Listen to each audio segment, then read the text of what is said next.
பூமி என்னும் பெண்ணும் பொட்டு வைத்துக் கொண்டு பச்சை ஆடை கட்டி பார்த்தாள். ஓடை பெண்ணாடம் கொண்டு ஏன் அழிந்து போகின்றாள்?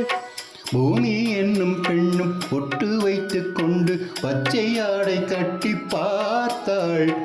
ஓடை பெண்ணாடம் கொண்டு ஏன் வளைந்து போகின்றாள்?